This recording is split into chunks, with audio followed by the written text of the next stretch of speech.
అందరికీ నమస్కారం. నా పేరు రమ. యాటిట్యూడ్ హస్బెండ్ 36వ భాగం. రచయిత మోక్ష గారు. ఆవలిస్తున్న మానసని చూసి శైలు గౌతమ్ ఇద్దరు గుడ్ నైట్ చెప్పేసి ఇద్దరు వాళ్ళ రూమ్కి వెళ్ళారు. అత్త స్టమక్లో చిన్న బేబీ ఉంది. ఆ బేబీ మెల్లిగా గ్రో అవుతూ ఇంకొక 8 monthsలో నీ కోసం బయటకు వచ్చేస్తుందని విహారీని ఎత్తుకొని వాళ్ళ రూమ్కి తీసుకుని వచ్చింది. ఆ బేబీ మరి నాతో ఆడుకుంటుందా అన్నాడు విహారీ.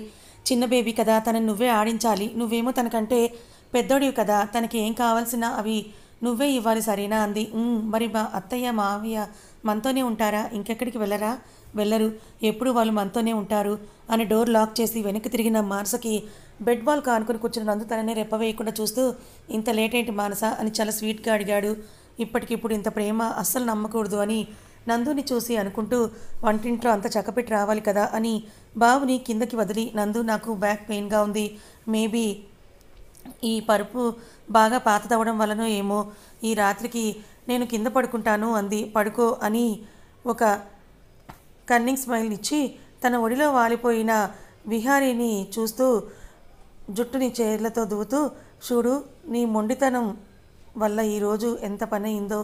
నా మాట విని నువ్వు కనుక చెప్పినట్టు వినుంటే ఇన్ని తిప్పలు ఉండేవి కాదు కదా నీకు అన్నాడు. నా మొండితనం మీరు తీసుకువెళ్ళలేదని కాదు డాడీ, నేను లేచినప్పటి నుంచి మీరు నాకు ఒక కిస్ కూడా ఇవ్వలేదు.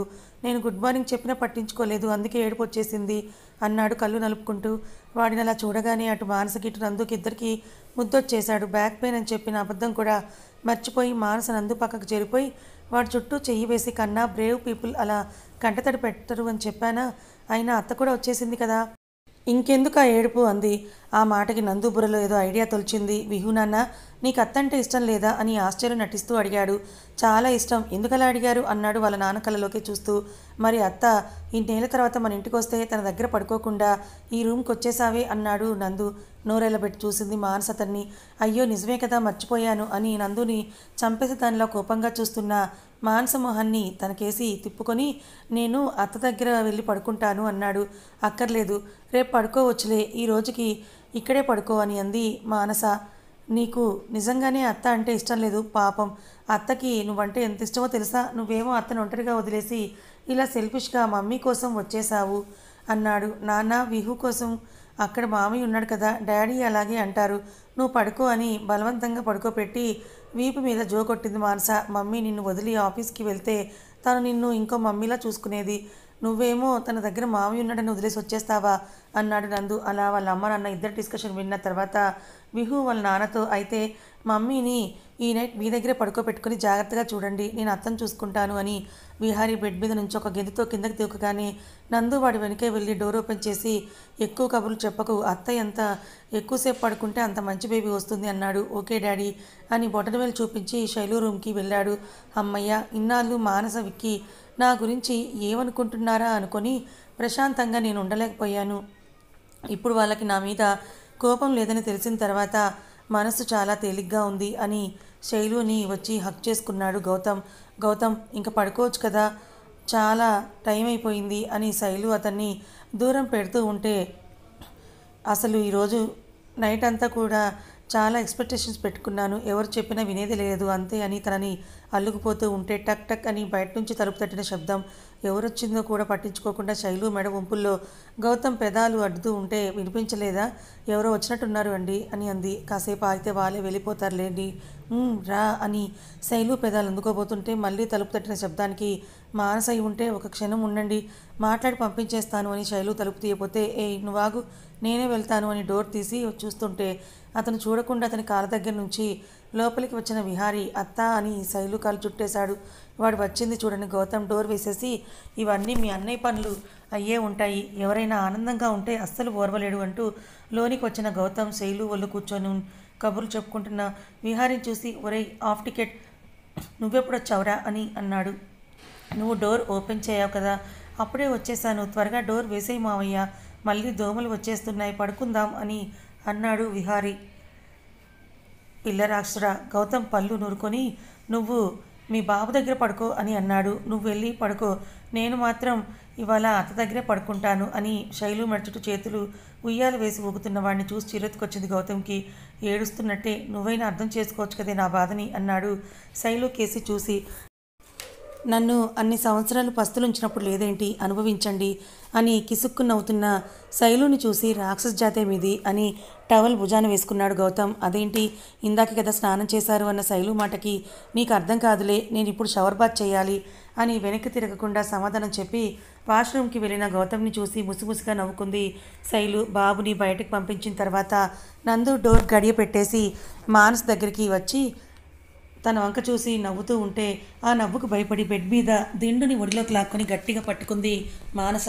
నందు మెల్లిగా నడుచుకుంటూ వచ్చి మానస పక్కనే కూర్చొని, బుజ్జి నిన్ను రోజు చూస్తూ ఉంటే నాకు పెళ్ళికి ముందు నువ్వు చేసిన అల్లరంతా గుర్తుకొస్తోంది అని అంటూ తన చుట్టూ చెయ్యి వేసి వేయబోతూ ఉంటే మానస దూరం చెరిగి నందు అని ఇబ్బందిగా పలికింది. నందు అవేమీ వినపడినట్టుగానే మానసని బంధించి తన మీదకి లాక్కొని మానస బుగ్గ మీద మీసాలు గుచ్చుకునేలా ముద్దు పెట్టి, విహారీ రోజు మా నాన్న దగ్గరే కదా పడుకుంటున్నాడు, ఇక్కడికి ఎందుకు తీసుకొచ్చావన్నాడు. మానస సమాధానం చెప్పకుండా బిగుసుకుపోయి కూర్చున్న తనని చూసి సమాధానం చెప్పు అని తన ముక్కుతో మానస బుగ్గ మీద రాస్తూ అడిగాడు.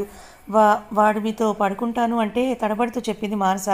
బుజ్జి నేను నీతో స్పెండ్ చేద్దామని వస్తే అలా బెదిరిపోతావే, మనమిద్దరం మనసుకి మాట్లాడుకొని చాలా రోజులు అయ్యింది కదా అని తన కళ్ళల్లోకే చూస్తూ అడిగాడు. అంది తలుంచుకొని. నందు మానస కళ్ళపై చిరక ముద్దిచ్చి, నువ్వు నన్ను ఏమైనా అడగాలా అన్నాడు. తల అడ్డంగా ఊపింది మానస. కానీ నేను తెలుసుకోవాల్సినవి చాలా ఉన్నాయన్నాడు. కళ్ళు మూసుకొని ఉన్న మానస చప్పున కళ్ళు తెరిచి నందు వంక చూసింది. నిప్పులు చెరుగుతున్న నందు కళ్ళకి భయపడి నందు అని అతనితో ఏదో మాట్లాడబోతే నందు మానస చేయిని పట్టుకొని దేవా ఎవరు అని అడిగాడు. దేవా తడారిన గొంతు, నీళ్లు నిండిన కళ్ళతోటి తనని జాలిగా చూస్తూ ఉన్న మానసని చూసి తను బాగా భయపడిపోయిందని అర్థమయ్యి తన వెన్ను నిమురుతూ చెప్పు దేవా ఎవరు అని కాస్త మెల్లిగా అడిగాడు నందు. మానస నందు చుట్టూ చేయి వేసి అతన్ని పొదువుకొని కూర్చొని అతని బుగ్గని ముద్దాడి, ఆ దేవా పీడ విరగడైందనుకునే ఇన్నాళ్ళు నీతో చెప్పలేదు, కానీ వదిన తీసుకువెళ్ళేంత వరకు వచ్చాడంటే ఇంకా నీ దగ్గర దాచి తప్పు చేయను, మొత్తం చెప్పేస్తాను నందు అని మానస నందు గుండెలపై వాలింది.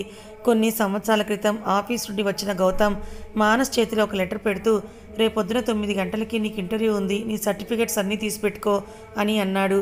బాబుని ఒక్కడిని ఇంట్లో వదిలి ఎందుకన్నయ్యా ఇవన్నీ అంది మానస. బాబుని చూసుకోవడానికి శైలు ఉంది కదా అన్నాడు గౌతమ్. అయినా తల్లి ప్రేమ రాదు కదా గౌతమ్, తండ్రి ప్రేమ ఎలాగూ తెలియదు వాడికి, తల్లిని కూడా దూరం చేయడం పాపం గౌతమ్ అంది శైలు. గౌతమ్ కోపంగా, నీకు వాడిని చూసుకోవడం కష్టమని తల్లి ప్రేమ తండ్రి ప్రేమ అని కళ్ళబుల్లి కబుర్లు చెప్తున్నావా అని శైలు మీద ఒంటికాలి మీద లేచాడు గౌతమ్. అతని కోపానికి విస్తుపోయి ఊరికుండిపోయింది. అతనికి కాస్త దూరంగా నిల్చుంది. వదిన ఉద్దేశం అది కాదన్నయ్యా, బాబు నాకు బాగా దగ్గరయ్యాడు కదా, మరి నేను లేకపోతే వాడు ఏడుస్తాడేమోనని వదిన అలా అంటోంది అంతే అని అంటూ శైలు మాటని అపార్థం చేసుకోవద్దని చెప్పింది మానస. గౌతమ్ గట్టిగా నిట్టూర్చి, ఒక రోజు కాకపోతే రెండో రోజుకైనా వాడు శైలుకి దగ్గరవుతాడు, కానీ నువ్వు ఇంట్లోనే ఖాళీగా ఉంటూ నందునే తలుచుకుంటూ పిచ్చిదాని అయిపోయేలా ఉన్నావు, వాడికి ఎలాగూ నందు లేడు, నిన్ను కూడా దూరం చేసుకుంటావా అన్నాడు. అతని బలవంతం మీద అతను చెప్పినట్టే ఆ తర్వాత రోజు సర్టిఫికెట్స్ అన్నీ చేత పట్టుకొని ఇంటర్వ్యూకి బయలుదేరింది. నాకు ఇంట్లో ఉండి బోర్ కొట్టేస్తుంది, అయితే ఏదైనా జాబ్ చేస్తాను నందు, గుడ్, రేపటి నుంచి నాతో పాటు ఆఫీస్కి రా. మీ ఆఫీస్కా? ఇంట్లో కాల్చుకొని తింటాం చాలదా, ఆఫీస్లో కూడా చంపేయాలా నన్ను, వేరే ఎక్కడైనా జాయిన్ అవుతాను, కాలు విరగ్గొడతాను, నీకు అంతగా పనిచేయాలనిపిస్తే ఇంట్లో పని వాళ్ళందరినీ తీసేస్తాను, చక్కగా నేను ఆఫీస్ వచ్చేసరికి ఇంటి పనంతా పూర్తి చేసి అప్పటికి బోర్ కొట్టిందనుకో శైలు దగ్గరికి వెళ్ళి ఆ ఇంటికి కూడా చక్కబెట్టేసేయి అని అన్నాడు నందు. అప్పటి నందు మాటలు గుర్తు చేసుకొని అవన్నీ తలుచుకుంటూ వెళ్తున్న మానస తల తిప్పి చూసేసరికి అటుగా వస్తున్న కారు ఒకటి తనని గుద్దేసింది. కాసేపటికి కళ్ళు తెరిచిన మానస చుట్టూ స్వర్గంలా ఉన్న ఆ సీనరీ అంతా కూడా చూసి, అంటే అడిగాను అని నన్ను నందు దగ్గరికే తీసుకుని వచ్చావా భగవంతుడా అని అనుకుంటూ మెల్లిగా కళ్ళు తెరిచింది. మరి నందు కనిపించట్లేదే, ఏ రంభా ఊర్వశి దగ్గర ఉన్నాడో రాని చెప్తాను అని అంటూ పైకి లేచిన మానస తల బరువుగా అనిపించేసరికి అమ్మ అని అంటూ మెల్లిగా లేచి వెనకపడిపోతూ ఉంటే తలని ఆమె పడుకున్న బెడ్ వాల్కి అనుకోగానే ఏదో మెత్తగా తగిలేసరికి కళ్ళు తెరిచి చూసింది. తను ఎదురుగా గుబురుగా పెరిగిన మీసం, మాసిన గడ్డంతో అచ్చం రౌడీ రాక్షసుడికి మధ్యలో ఉన్న ఆ మనిషిని చూసి ఉలిక్కిపడి లేచి అక్కడి నుండి బయటికి రాబోతూ ఉంటే అతని చెయ్యి ఎవరిదో పట్టుకున్నట్టు అనిపించి అక్కడే ఆగి ఎవరండి మీరు అంది. ఇందాక నువ్వు అడ్డుపడింది నా కార్కే. కిందపడి తలకి దెబ్బ తగిలిన వెంటనే నేనే నిన్ను నా ఇంటికి తీసుకొని వచ్చాను. ఇప్పుడు ఎలా ఉంది నీకు అని మానస నుదురు మీద కట్టిన చోట అతను చేత్తో తడుముకుంటూ ఉంటే మానస దూరంగా జరిగి కాపాడినందుకు చాలా థ్యాంక్స్. నాకు ఇంటర్వ్యూకి టైం అవుతోంది, నేను వెళ్ళాలి అని పక్కనే డ్రెస్సర్ మీద ఉన్న తన బ్యాగ్ని తీసుకొని హడావిడిగా బయటికి రాబోతూ ఉంటే ఆ మనిషి వచ్చి మానస దారికి అడ్డుగా నిల్చొని ఇప్పుడు టైం ఎంతైందో తెలుసా అన్నాడు. టైమా? అనుమానంగా చుట్టూ చూసిన మానస గోడ గడియారం మీద 12 సూచిస్తున్న టైం చూసి ఇంటర్వ్యూ 3 గంటల వరకు జరుగుతుంది అని అంది చాలా ధైర్యంగా. ఇది మిడ్ నైట్ అన్నాడు అతను. వాట్ అని అంటూ తల పట్టుకొని అక్కడే కూర్చొని ఏదో స్ఫురించిన దానిలా గబగబా తన బ్యాగ్ని తీసుకొని అందులో ఫోన్ చూసింది. అప్పటికే అందులో గౌతమ్ నుంచి 100కు పైగా మిస్డ్ కాల్స్. ఓ గాడ్ అని అనుకుంటూ తల పట్టుకున్న తనను చూసి ఏమైందన్నాడు ఆ మనిషి. ఇఫ్ యూ డోంట్ మైండ్ నన్ను మా ఇంటి దగ్గర డ్రాప్ చేస్తారని అడిగింది. రా అని అక్కడే ఉన్న తన కార్ కీస్ తీసుకొని బయటకు వచ్చాడు. అతన్ని అనుసరించింది మానస. ఆ గది దాటి బయటకు వచ్చిన మానస ఆ ఇల్లు వాతావరణం అంతా ఏదో తేడాగా అనిపించేసరికి ఇక్కడి నుంచి ఎంత త్వరగా బయటపడితే అంత మంచిది అనుకుని గబగబా బయటికి వచ్చిన మానస పోలీసులతో సహా అక్కడికి వస్తున్న గౌతమ్ని చూసి అన్నయ్య అంటూ అతని కౌగిల్లో ఒదిగిపోయింది. మానస అని తన వెను నిమిరి ఆమె వెనుకే ఉన్న మనిషిని చూసి అతనేనా దేవా అంటే అన్నాడు. అవునని వాళ్ళు చెప్పడంతో మానసని విడిపించుకొని హౌ డేర్ యూ, నా చెల్లిని కిడ్నాప్ చేస్తావా అని అతని కాలర్ పట్టుకోవడం. మానస వాళ్ళ అన్న దగ్గరికి వచ్చి అన్నయ్య నేను రోడ్ మీద పడిపోతే ఆయనే నన్ను ఇక్కడ తీసుకొని వచ్చి ట్రీట్మెంట్ చేయించారు అంది. ఏంటి అని చివాల్న మానసని చూసిన గౌతమ్ నుదుటిన ఉన్న బ్యాండేజ్ని చూసి నిజమా అన్నాడు. అవునని మానస తల ఊపడంతో సారీ అని కాలర్ని వదిలేసి ఇంత జరిగితే నాకొక మాట చెప్పలేదా మానస, ఎంత కంగారు పడ్డానో తెలుసా నీ గురించి అని అన్నాడు గౌతమ్. నాకు ఇప్పుడే స్పృహ వచ్చిందన్నయ్య, లేట్ చూస్తే ఈ టైం అయింది అంది. సరే అని మానస్ చేయి పట్టుకొని అక్కడి నుంచి తీసుకొచ్చేశాడు గౌతమ్. థ్యాంక్స్. తనతో వచ్చిన పోలీస్కి చెప్పి ఉంటాం అని మానసం తీసుకొని వచ్చేయబోతూ ఉంటే సార్ ఆ దేవ మీరు అనుకున్నంత మంచివాడైతే కాదు, అతను ఎందుకు ఇలా చేశాడో ఎందుకైనా మంచిది, కొంచెం జాగ్రత్తగా ఉండండి అతను వెళ్ళిపోయాడు. బాబు నిద్రపుచ్చుతున్న మానస వెన్ను మీద చెయ్యి వేసి ఎంత భయం వేసిందో తెలుసా మానస, అయినా పొద్దుటే గౌతమ్తో వెళ్ళమంటే వినలేదు, చూడు ఎంత పని అయిందో అంది శైలు. అదే అనుకుంటున్నాను వదిన, నేను కూడా ఇందాక జరిగిన యాక్సిడెంట్ కొంచెం పెద్దగా ఉంటే చచ్చిపోయేదాన్ని, అప్పుడు మీరన్నా సంతోషంగా ఉండేవారు అంది. ఏంటా మాటలు మానస, నువ్వు లేకపోతే బాబు పరిస్థితి ఆలోచించవా అని అంది. వాడికి మీరు ఉన్నారు కదా వదిన, ఏ ముహూర్తంలో నేను మీ జీవితంలోకి అడుగుపెట్టానో కానీ వచ్చింది మొదలు మీ ఇద్దరికి సుఖం ఉంచితే లేదు అని అంటే మానస. ఛీ అవేం మాటలు మానస, నందు దూరమైనా కూడా నువ్వన్నా ఉన్నావనే మేము ఇద్దరం సంతోషంగా ఉన్నాము, నీకేదైనా అయితే మేము కూడా ప్రాణాలతో ఉండలేము, బాగా పొద్దుపోయింది, వెళ్ళి పడుకోపో అని అంటూ మానస ఎదుట తల నిమిరి ముద్దు పెట్టుకొని లోపలికి పంపించేసిన శైలు తీక్షణంగా దేని గురించో ఆలోచిస్తున్న గౌతమ్ని చూసి ఏంటండి మానసన తనకి బాధపడుతున్నారా అని అంది. ఊహు అంటూ తల అడ్డంగా ఊపాడు గౌతమ్. శైలు పక్కనే కుర్చీ లాక్కొని గౌతమ్ పక్కనే కూర్చొని మానస అన్నది నిజమే, బాబు కోసం మనిద్దరం ఉన్నాం కదా అందుకని అంటూ ఆపిన శైలుని ఆశ్చర్యంగా చూస్తూ అందుకని అన్నాడు. మానసకి మళ్ళీ పెళ్లి చేస్తే ఏంటి, అదే దానికి ఏదో దారి చూపిస్తే ఈ బంధాల్లో పడి తను సంతోషంగా ఉంటుంది కదా అంది. వద్దు, ఇప్పట్లో అలాంటి ఆలోచన ఏం పెట్టుకోవద్దు, పద పడుకుందాం అన్నాడు. ఆ మర్నాడు నేను రాత్రి మాట్లాడిన దాని గురించి ఏం ఆలోచించారు, మానస పెళ్లి విషయం గౌతమ్ దగ్గర మళ్ళీ కదిపింది శైలు. ఇప్పట్లో నాకు ఆలోచన లేదు, నీకు ఉంటే కొన్నాళ్ళు నువ్వు మర్చిపో అని అన్నాడు గౌతమ్. దాంతో ఉక్రోషం ఆపుకోలేక అదే మానస మీ సొంత చెల్లి అయితే ఇలాగే చేసేవారా అంది శైలు. అప్పటి వరకు అదేమీ పట్టనట్టుగా తన ఆలోచనలో ఉన్న మానస తన పేరు వినిపించేసరికి తలెత్తి చూసి ఏంటన్నయ్యా అని అంటూ కళ్ళు చిట్లించడిగింది. ఏమీ లేదు, మీ వదినకి ఇంట్లో కూర్చొని ఏమీ ఊసిపోక నోటుకు వచ్చినట్టుగా మాట్లాడుతోంది అన్నాడు గౌతమ్. ఊసిపోక కాదు, పెళ్లి గురించే నేను మాట్లాడుతున్నాను మీ అన్నయ్య దగ్గర అని అంది శైలు. పెళ్ళ చటుక్కును తలెత్తి చూసి అన్నయ్య నువ్వు మళ్ళీ పెళ్లి చేసుకుంటున్నావా అని అంది వెటకారంగా. పెళ్ళి మీ అన్నయ్య కాదు ముభావంగా చెప్పింది శైలు. అన్నయ్య ఉండగా నువ్వు వేరే పెళ్లి చేసుకుంటావా అంది. చిచి నేను మాట్లాడేది నీ పెళ్లి గురించి అంది శైలు. అవునా, థ్యాంక్స్, కానీ నాకు ఇష్టం లేదు తెగేసి చెప్పింది మానస. ఎందుకు ఇష్టం లేదు అడిగింది శైలు. నా జీవితం నా ఇష్టం, నీకు సమాధానం చెప్పాల్సిన అవసరం లేదు అంది మానస. శైలు గబాలు లేచి నా దగ్గర ఉంటూ నాకే ఎదురు చెప్తావా అని అడిగింది ఆవేశంగా. అయితే ఇప్పుడే వెళ్ళిపోనా ఇక్కడి నుంచి నిర్మోహమాటంగా అడిగేసింది మానస మొహం మీదే అంత మాట అన్నాక శైలుకి ఇంకక్కడ ఒక క్షణం కూడా ఉండబుద్ధి కాక అక్కడి నుంచి తన రూమ్కి వచ్చేసి భల్లున డోర్ వేసుకుంది. గౌతమ్ మానస అదేమీ పట్టనట్టుగానే ఎవరి పనుల్లో వాళ్ళు మునిగిపోయారు.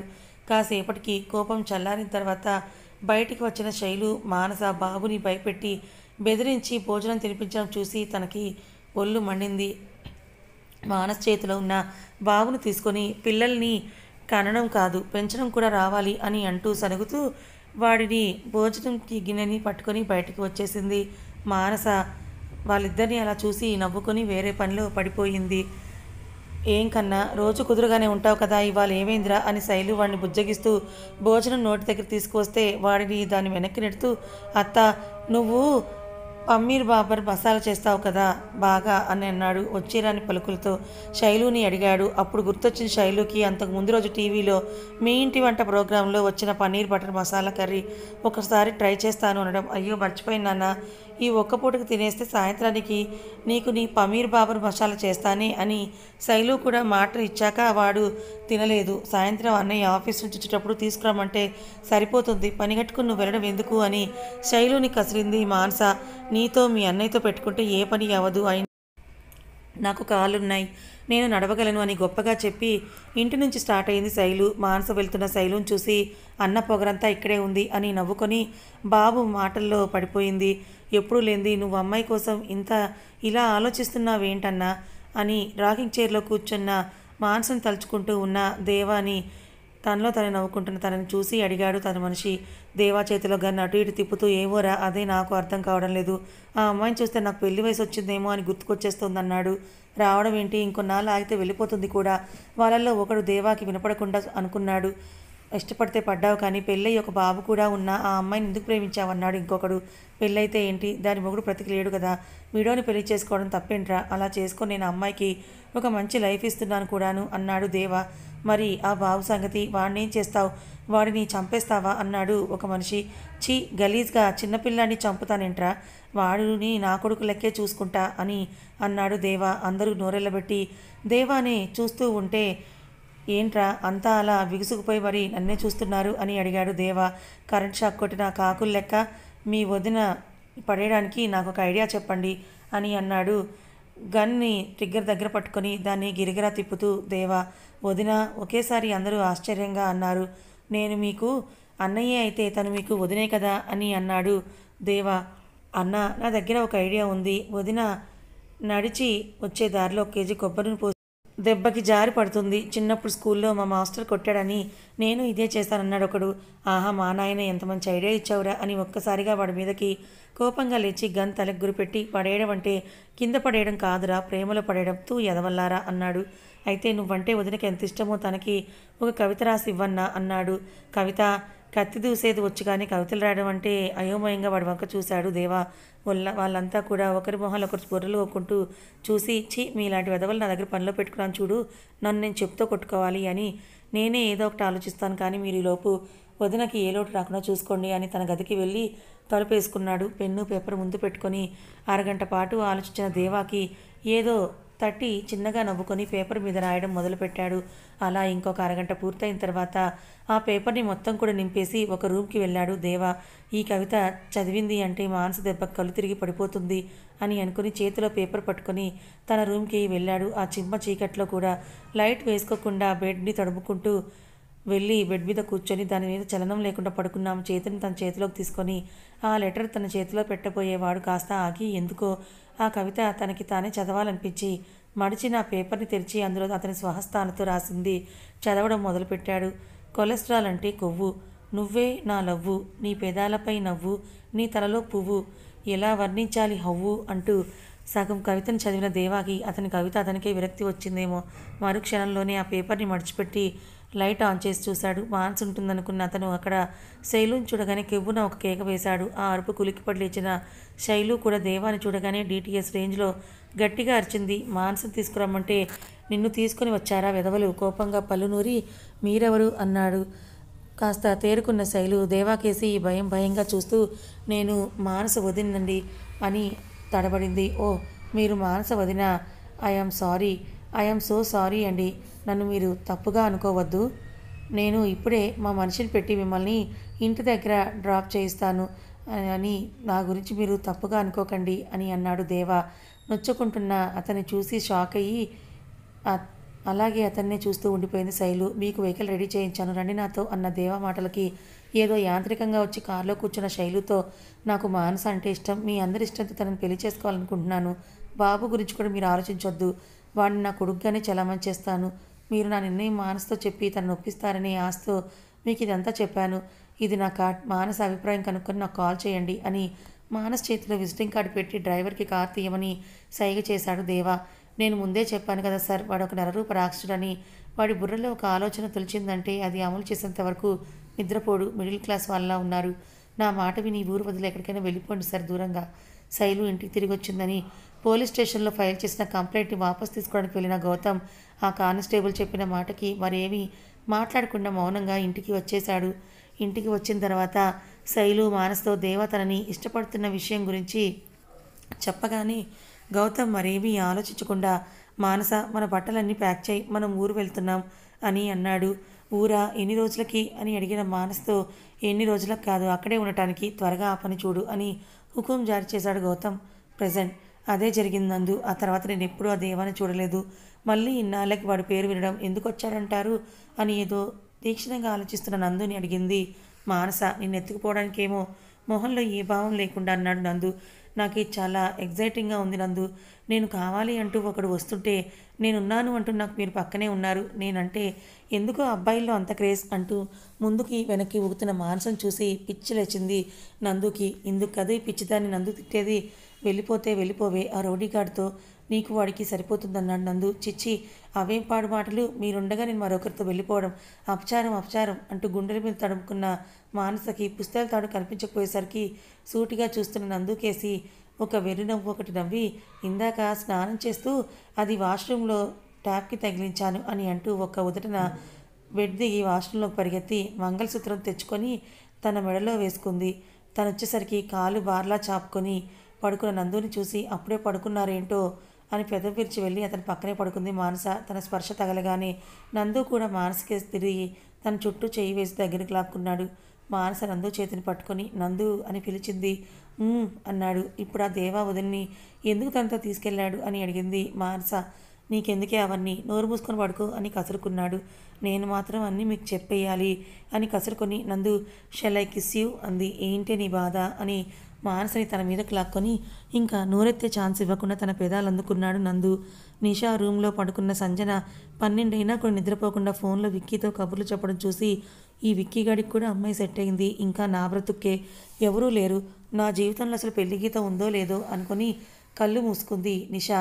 తను పడుకుందనుకొని భ్రమలో సంజన విక్కీతో మితిమీరిన మాటలు మాట్లాడేసరికి వాళ్ళ గుసగుసలకి నిషాకి విసుగు వచ్చి లేచి సంజన చేతిలో ఉన్న ఫోన్ని లాక్కొని, వాడికి దూరంగా ఉండటం అంత కష్టంగా ఉంటే వెళ్ళి వాడి రూమ్లోనే పడుకోవచ్చు కదే అని కసిరింది. ఆ మాటకి సంజన తలంచుకొని, ఇంకా మాట్లాడంలేండి అని నిషా చేతిలో ఫోన్ లాక్కొని, విక్కీ గుడ్ నైట్ ఉమ్మా అని ఫోన్ని ముద్దాడి కాల్ కట్ చేసేసి నిషా వంక చూసి గుడ్ నైట్ అని చిన్నగా చెయ్యి వేవ్ చేసి దుప్పటి ముసుగేసి పడుకుంది. నిషా సంజనను చూసి రుసరుసలాడుతూ కాసేపు అటు ఇటు దొర్లి తను నిద్రలోకి జారుకుంది. పొద్దున్నే కళ్ళు నులుముకుంటూ తన దగ్గరికి వస్తున్న విహారిని నందు అందుకొని తన ఒళ్ళో కూర్చోపెట్టుకొని, నాన్న రాత్రి నిద్ర బాగా పట్టిందా అని అడిగాడు. వెనుక వస్తున్న గౌతమ్ని టీచ్ చేస్తూ. దాంతో గౌతమ్ ఉక్రోషంగా చేతిలో ఉన్న మొబైల్ కిందకి విసిరి, ఈడియట్, నేను నీతో గొడవపడి ఇంట్లో నుంచి వెళ్ళిపోయినట్టు చిన్న యాక్టింగ్ చేద్దామని చెప్పి అందరి ముందు నన్ను నిజంగానే కొడతావా అని నందు షర్ట్ పట్టుకున్నాడు గౌతమ్. సీన్ అంత పర్ఫెక్ట్గా వచ్చింది కాబట్టే నా మామ బుట్టలో పడింది మరి అన్నాడు నందు గౌతమ్ చేతుల నుంచి విడిపించుకుంటూ. ఏంటి అదంతా మీ ఇద్దరు డ్రామానా? నోరెళ్ళ పెట్టి చూసింది మానస. విశ్వనాథ్ గారు ఆశ్చర్యంగానే చూశారు వాళ్ళిద్దరి వైపు. కానీ శైలు మాత్రం పెద్దగా రియాక్ట్ అవ్వలేదు ఆ మాటకి. రేపు నా కూతురు పుట్టనివ్వు, అప్పుడు చెప్తాను వీడి పని. నేను వాడి కాళ్ళు కడగడం కాదు, నీకు నువ్వుగా వచ్చి నా కాళ్ళు కడిగి ఆ నీళ్లు నెత్తిని చల్లుకొని అడిగినా తర్వాత కానీ నా కూతురు నీ ఇంటికి పంపించను చూడు అని కోపంగా అనుకున్నాడు గౌతమ్. కదా ఇంకా ఉంది. మరి ఈ దేవా ఇప్పుడు ఎందుకు వచ్చినట్టు? మరి మానస కోసమే వచ్చాడా లేక మరేదైనా పని మీద వచ్చాడా? నందు ఎందుకంత కూల్గా ఉన్నాడు? మానసని దేవా ప్రేమిస్తున్నాడని తెలిసినా కూడా మరి నిషాకి పాపం ఎవరో ఒకరు జోడీ దొరుకుతుందంటారా? మీరు నిషాకి జోడీ ఎవరని అనుకుంటున్నారు? తెలిస్తే కామెంట్ చేయండి. కథ నచ్చితే లైక్ చేయండి, మరి కొంతమందికి షేర్ చేయండి. ఇలాంటి మరిన్ని మంచి కథల కోసం ఛానల్ని సబ్స్క్రైబ్ చేసుకోండి. Thank you so much for watching.